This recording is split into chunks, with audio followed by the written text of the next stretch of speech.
오늘 고린도전서 1장 우리 10절부터 우리 12절 말씀을 중심으로 천사가 살펴보기를 원하는 것. 천사도 그 어떤 문제에 대해서 살펴보기를 원하는 것이 있는데 그것이 뭘까요? 이게 바로 우리 9절 말씀입니다. 베드로전서 1장 9절 시작. 믿음의 결국 곧 영혼의 구원을 받음이라. 그래서 믿음의 결국 과정도 있고 결국이거든요. 그래서 항상 우리 신자들은 받을 때에 내가 왜 믿음 생활하는데 이런 일이 생겼나 그쪽에다 초점 맞추시면 안 돼요. 그죠? 우리는 항상 이 고난이 오게 돼 있거든요. 고난 피할 수는 없습니다. 불신자들도 역시 고난이 찾아오지만 신자들에게 또 반드시 고난이 찾아옵니다. 그죠? 그래서 우리는 이 본능적으로 고난이 좀 싫죠. 고난이 불행이라고 생각하고 이제 저주라고 생각하는데요.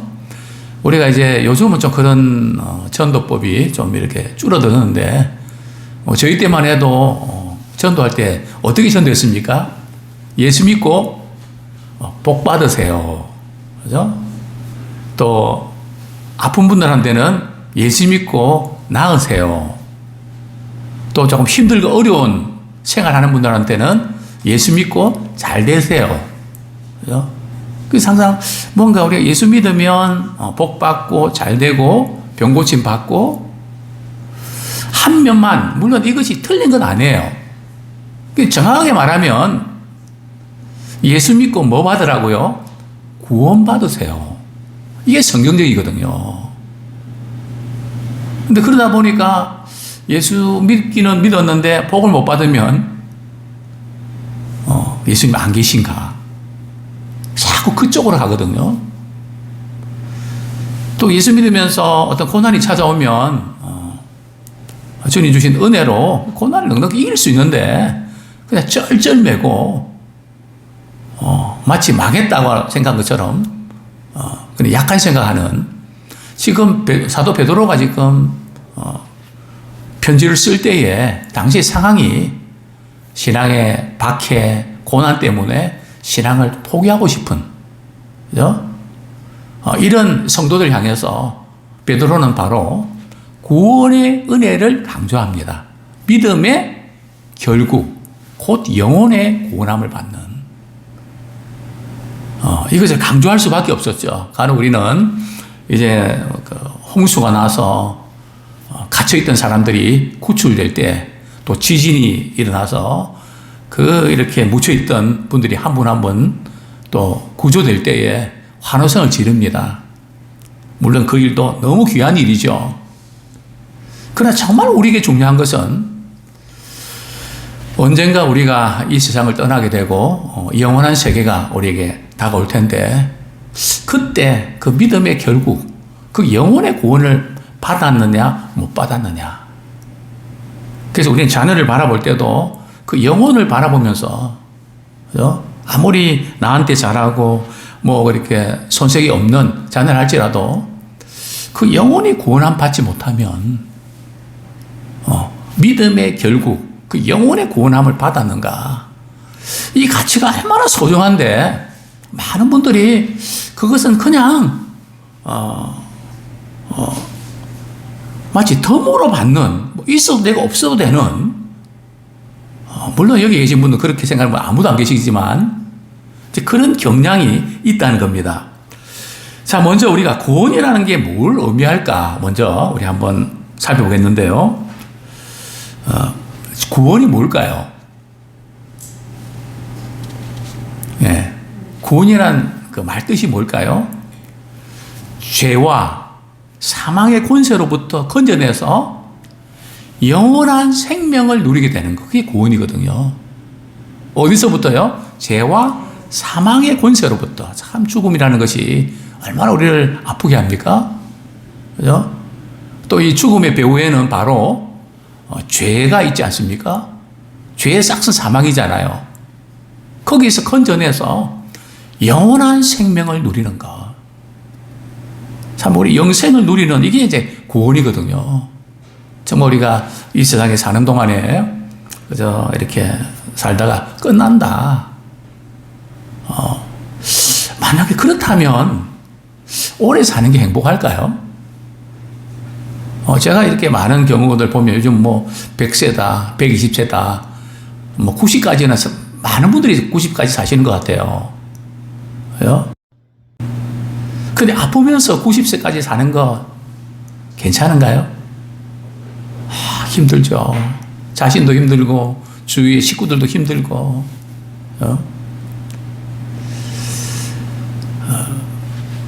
참 고통과 슬픔 가운데 시간 보낸다는 거. 또 요즘 우리가 또 연명 치료하잖아요. 그래서 요즘 어떤 우리 부모들은 자녀들한테 나 연명 치료 안 할 테니까 그냥 산소기 꽂고 그거로 살아가는 그건 안 한다. 뭐 그런 부모들이 많이 늘어나는 것 같아요. 근데 90 넘어서 좀 건강하게 그렇게 노후를 보내는 분들이 그렇게 많지 않은 것 같아요. 그래서 우리가 갈 수 있는 것이 우리 자녀들한테 갈 수 있을까요? 기대할 수 있을까요? 지금 우리가 할 수 있는 것은 두 군데밖에 없습니다. 뭐 요양원에 가든지, 그죠? 우리 자녀들 그렇게 할 수가 없어요. 그러니까 저는 최후의 노후 관리는 말이죠. 교회 생활 잘하고 믿음 생활 잘하는 겁니다. 그죠? 그래서 제가 늘 강조하거든요. 말씀 듣고 기도하고 기쁨 살다가 자녀들한테 제일 그냥 이렇게 고생 덜 시키고 그렇게 주님 또 사명 감당하다가 우리 주님 앞에 섭시다. 그냥 하게 나는 왜 이런가 우울하게 보내면요 거의 뭐 제가 볼 때는 가는 코스가 있습니다. 정말 우리의 의식도 우리의 생각도 정말 이렇게 어떻게 하면 하나님 기쁘시게 할까 주님 생각하고 믿음으로 살아가는 분들은 마지막 순간까지 승리합니다. 제 경험으로 제가 40여 명의 우리 권사님들 이렇게 제가 뵐 때 말씀 읽고 기도하고 영적으로 살아있는 분들은 거의 99%가 뭐 다른 게 없었습니다. 물론 마지막 연세 드셔서 조금 몸이 아파서 그런 경우들 뭐 잠깐 있었지만 대부분은요. 그래서 정말 우리가 믿음 생활하는 게 믿음이 결국 영혼의 구원을 우리가 갖는 게 얼마나 중요한지. 자, 구약시대의 구원은 구약시대와 신약시대의 구원에 좀 강조점이 차이가 있습니다. 물론 의미는 비슷한데 구약시대의 구원의 의미는 뭘까요? 주로 위험으로부터 질병으로부터 고통으로부터 구출되는 그죠? 그런 면에서 구원의 의미가 많이 사용되고 있거든요. 근데 그러다가 이제 구약 시대의 이 구원의 의미가 말이죠, 조금씩 바뀌기 시작하는데 어떻게 바뀌는가 하면 죄로부터의 구원, 그죠? 구약도 이제 죄로부터의 구원과 그 다음에 메시아를 통한 구원의 개념들이 이제 들어옵니다. 이제 그러다가 신약 시대에 오면요, 제가 시간 관계 때문에 제가 말씀을 참 많이 읽지를 못하는데요. 먼저 이 부분 한번 같이 읽죠. 에베소서 2장 13절.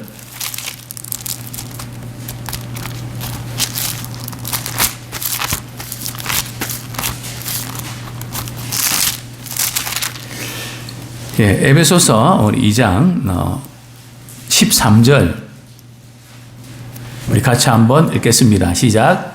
이제는 전에 멀리 있던 너희가 그리스도 예수 안에서 그리스도의 피로 가까워졌느니라. 14절.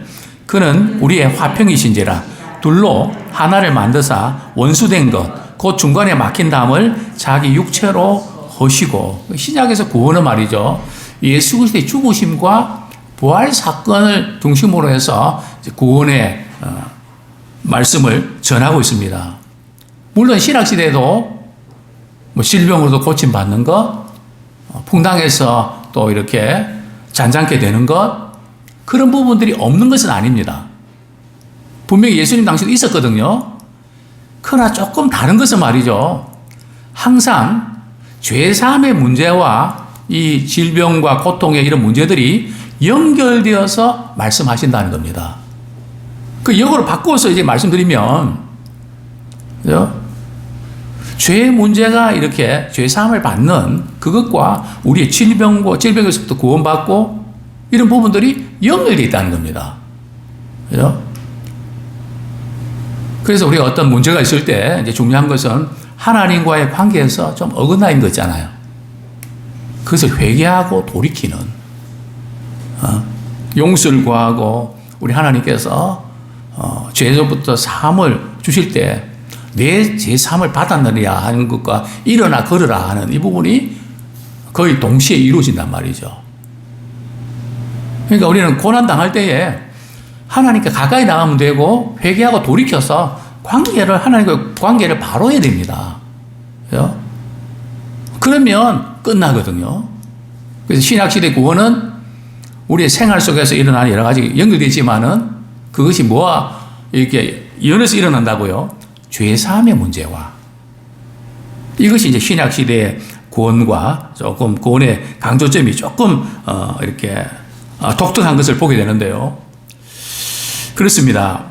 자, 그 다음에 오늘 우리 본문 10절 말씀. 오늘 본문 간단한 본문인 것 같지만 사실은 이제 이렇게 좀 깊이 있게 한번 고민해 보면 참 쉽지 않은 본문인 것을 알게 되는데요. 10절 같이 읽겠습니다. 시작. 이 구원에 대하여는 너희에게 임할 은혜를 예언하던 선지자들이 연구하고 부지런히 살펴서 11절까지요. 시작. 자기 속에 계신 그리스도의 영이 그 받으실 고난과 후에 받으실 영광을 미리 정언하여 누구를 또는 어떠한 때를 지시하시는지 상고하느니라. 그죠? 자, 구약시대의 그 선지자들 말이죠. 장차 오실 메시아에 대해서 그들은 부지런히 연구하고 살폈다는 거죠. 그죠? 장차 오실 메시아에 대해서 그들은 예언을 했습니다. 근데 그들이 예언할 때에 뭘 힘입어서 했나요? 11절에 보면 자기 속에 계신 그리스도의 영이 뭘까요? 성령이죠. 그죠? 성령께서 장차 오실 메시아에 대해서 앞으로 메시아가 고난당하고 또 그리고 고난 받으시고 부활하셔서 그 영광을 누리게 될 것을 말이죠. 이렇게 예언을 했단 말이죠. 그런데 예언은 했는데 그 시점이 언제인지를 알지 못했다는 거죠. 연구만 하고 말이죠. 장차 이런 일이 일어날 겁니다. 그 예고만 이렇게 했다는 거죠. 자, 우리 누가복음 한번 보겠습니다. 누가복음 10장 24절. 누가복음 10장 24절. 시작. 내가 너희에게 말하노니 많은 선지자와 임금이 너희가 보는 바를 보고자 하였으되 보지 못하였으며 너희가 듣는 바를 듣고자 하였으되 듣지 못하였느니라. 그죠? 구약시대의 선지자나 또 사람들은 말이죠. 장차 오신 메시아를 보고 싶고 그분의 말씀 듣고 싶지만 그들은 보지도 못했고 듣지도 못했다는 거죠. 그런데 예수님이 직접 오셨잖아요. 그러면 그들이 믿어야 되는데 믿었나요? 안 믿었거든요. 그래서 예수님께서 참 안타깝게 말이죠. 이렇게 말씀하시죠. 마태복음 13장 17절 말씀. 마태복음 13장 17절.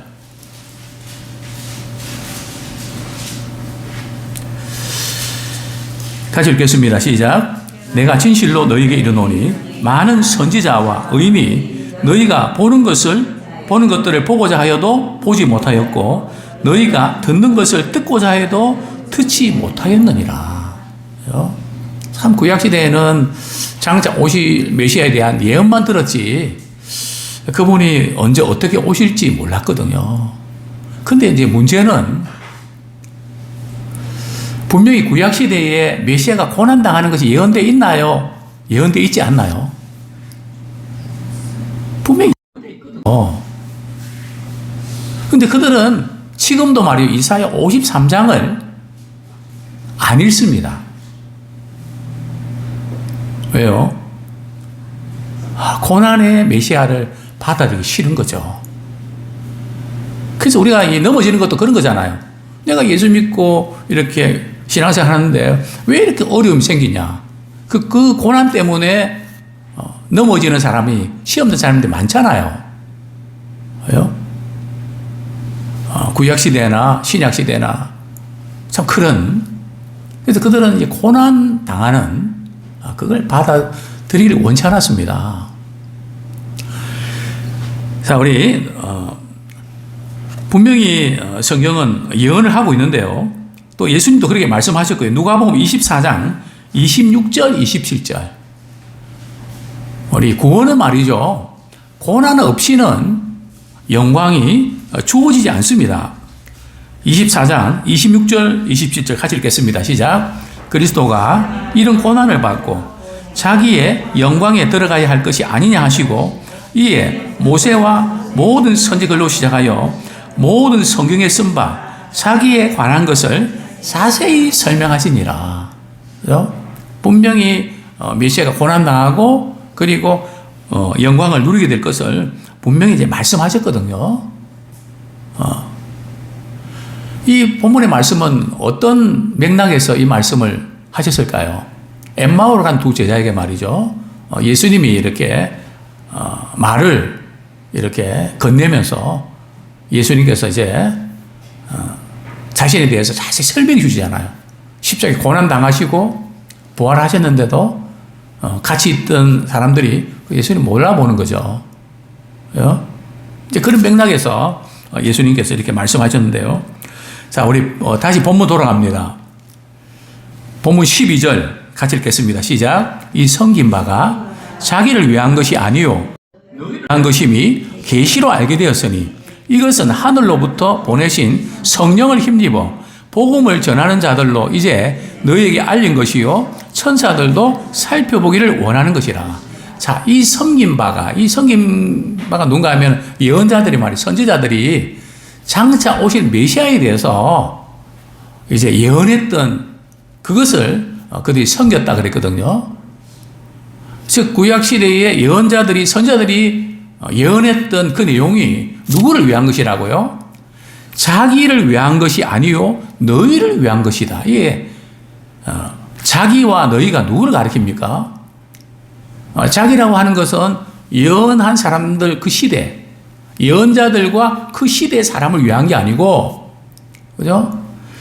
너희를 위한 것이다 한 것은 말이죠. 베드로 사도가 편지 쓸 때에 그 성도들을 가리키고 오늘날 또 우리를 가리키는 거죠. 그죠? 그들은 장차 오실 메시아만 예언만 들었지 성취는 신약시대에 예수님 오셔서 성취가 됐잖아요. 그죠? 그래서 이 믿음의 결국이 영혼의 구원이라는 게 참 놀라운 사건이라는 거죠. 그죠? 참, 우리가 구원받은 그 가치가, 그런데 우리가 이 구원에 대해서 말이야, 우리는 어떻게 알게 됐습니까? 오늘 본문에 보면, 구약시대도 성령으로 말이야, 그리스도의 영이 이렇게 알려주셨고, 신약시대에도 12절에 보면 성령을 힘입어 복음을 전하는 자들로 말이죠. 복음을 전할 때에 성령께서 말이죠, 우리로 하여금 그 예수님을 믿게 해주셨다는 거죠. 구원의 은혜를 잊게 해주셨다는 거죠. 그게 바로 계시라는 겁니다. 우리가 신앙생활은 뭐 학문으로 말이죠, 많이 공부하고 그래서 많이 아는 거 아니에요. 물론 공부하는 게 필요하지만 열어주셔야 돼요. 성령께서 우리의 영안을 열어주실 때 그게 믿어지는 것이지, 깨달아지는 것이지, 우리가 머리로 연구하고 판다고, 물론 우리가 연구하는 자세는 필요합니다. 그러나 성령께서 열어주셔야 돼요. 아무리 박사학위를 많이 따도요, 성령께서 열어주지 않으면 모릅니다. 예수님 당시에 그 성경 박사들 말이죠, 예수님 안 믿었잖아요. 그죠? 그러나 배우지 못하고 그런데도 성령께서 열어주시니까 예수님을 믿었잖아요. 그죠? 그러니까 지금도 마찬가지입니다. 그래서 우리가 좀 많이 배우고, 물론 우리가 배운다는 필요 없는 게 아니고요. 우리가 받은 구원은 특별 은혜지 일반 은혜가 아니에요. 일반 은혜는 많이 배운 사람들이 많이 알고 그러거든요. 특별 은혜는 그냥 하나님께서 주신 그 복음을 말이죠. 그냥 받아들이면 믿어지면 그게 특별 은혜입니다. 계시라는 게 나타냈다는 거거든요. 드러냈다는 거거든요. 누가요? 우리 하나님께서 나타내 보이셨단 말이에요. 우리한테요. 그죠? 우리가 무슨 발견하고 뭔가 이렇게 하는 게 아니라 하나님께 드러내 주셨다는 거죠. 그리고 우리는 그것을 믿음으로 내 거로 받아들였다는 거죠. 그 차이입니다. 그래서 이 구원의 놀라운 비밀들은 말이죠. 천사들도 알고 싶어 한다는 거죠. 우리가 천사를 부러워야 될까요? 천사들이 우리를 부러워야 될까요? 어떤 분들은 천사들을 되게 부러워하는 분들이 있는 것 같아요. 날개가 있어서 그런가. 그죠? 근데 사실은 천사들은 말이죠. 믿는 사람들을 말이죠. 하나님께서 도우라고, 지키라고, 붙여주신 영적인 실체죠. 그죠? 물론 거기에는 또 악한 영들, 마귀도 있고 귀신도 있지만요. 그죠? 천사들은 사역자들을 위해서 섬기라고 붙여주시는 거거든요. 무엇보다 천사들이 부러워하는 것은 말이죠. 이 신자들에게는 하나님께서 말씀을 주셨거든요. 우리가 말씀을 갖고 있다는 것은 말이죠. 그 말씀이 하나님의 말씀이기 때문에 하나님과 함께 한다는 거거든요. 그게 엄청난 파워입니다. 그래서 말씀의 능력이라는 것은 말씀 속에서 하나님이 역사하시기 때문에 그게 말씀의 능력이 되는 거죠. 그죠? 정말 굉장히 중요한 부분들인데요. 천사들도 흠모하고 말씀을 우리가 깨닫고 삶 속에 적용하고 설교하고 말이죠. 천사들은 하나님 말씀하시면 그냥 심부름만 하지. 그죠? 우리가 말씀 배우고 깨닫고 이게 얼마나 천사들도 좀 살펴서 이렇게 알고 싶고 부러워하는 것인데요. 자, 세 번째로 좀 다루고 싶은 부분들은 고난 후에 영광이 온다. 그죠? 고난 후에 반드시 영광이 온다. 우리 베드로전서 1장 6절 말씀 같이 한번 읽겠습니다. 시작.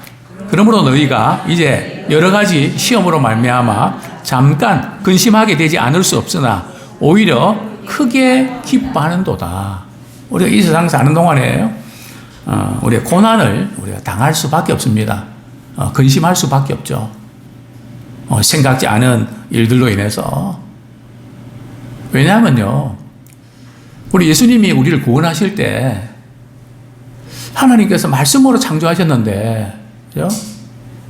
말씀으로 죄인들에게 구원이 있을지어다 그렇게 하면 되지 않았을까요?